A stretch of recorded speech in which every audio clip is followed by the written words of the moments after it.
అరే జేమ్గా నాకు చిన్నప్పటి నుంచి అక్కడ కనిపిస్తున్న ఈక్వేషన్, ఆ ఈక్వేషన్ చూస్తున్నప్పుడల్లా ఆ ఈక్వేషన్లో జరిగేదే మన జీవితంలో జరుగుతుందని అనిపిస్తూ ఉంటారా? ఎందుకో తెలుసా? ఇప్పుడు జనరల్గా కనిపిస్తున్న x+2y = 5 అనేసి ఆ ఈక్వేషన్లో మనకు ఒక సైడ్ మనకు ఒక 5 కావాలనుకో, +5 కావాలి అనుకుంటే ఖచ్చితంగా ఏం చేయాలి? తర్వాత -5 అనేది ఖచ్చితంగా యాడ్ చేయాలి, అవునా కదా? ఖచ్చితంగా యాడ్ చేయాలి.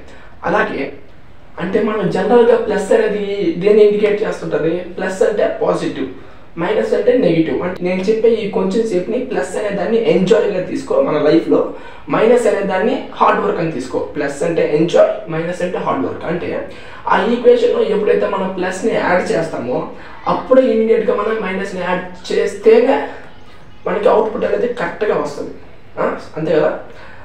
జేమ్గా నేను చెప్పేది ఏంటంటే మన లైఫ్లో కూడా ఎప్పుడైతే నువ్వు ప్లస్ యాడ్ చేసుకుంటావో, అంటే ఎంజాయ్ చేస్తూ ఉంటావో నీ లైఫ్లో, ఖచ్చితంగా ఆ ఎంజాయ్మెంట్కు ఆ ప్లస్కు ఖచ్చితంగా నీ లైఫ్లో మైనస్ అనేది పాస్ట్లో కానీ ఖచ్చితంగా యాడ్ అయ్యి ఉండాలి. యాడ్ చేసుకుంటేనే ఇప్పుడు నువ్వు ఎంజాయ్ చేయగలవు. అంటే నువ్వు ఒక 5 నిమిషాలు ఎంజాయ్ చేయాలనుకుంటే నువ్వు ఖచ్చితంగా పాస్ట్లో హార్డ్ వర్క్ చేసి ఉండాలి, లేకపోతే ఖచ్చితంగా ఫ్యూచర్లో చాలా దానికి డబుల్ హార్డ్ వర్క్ చేయాల్సి వస్తుంది నువ్వు. అర్థమవుతుందా? అంటే ఆ ఈక్వేషన్లో ప్లస్ యాడ్ చేసినప్పుడు ఖచ్చితంగా మైనస్ కూడా యాడ్ చేయాలి.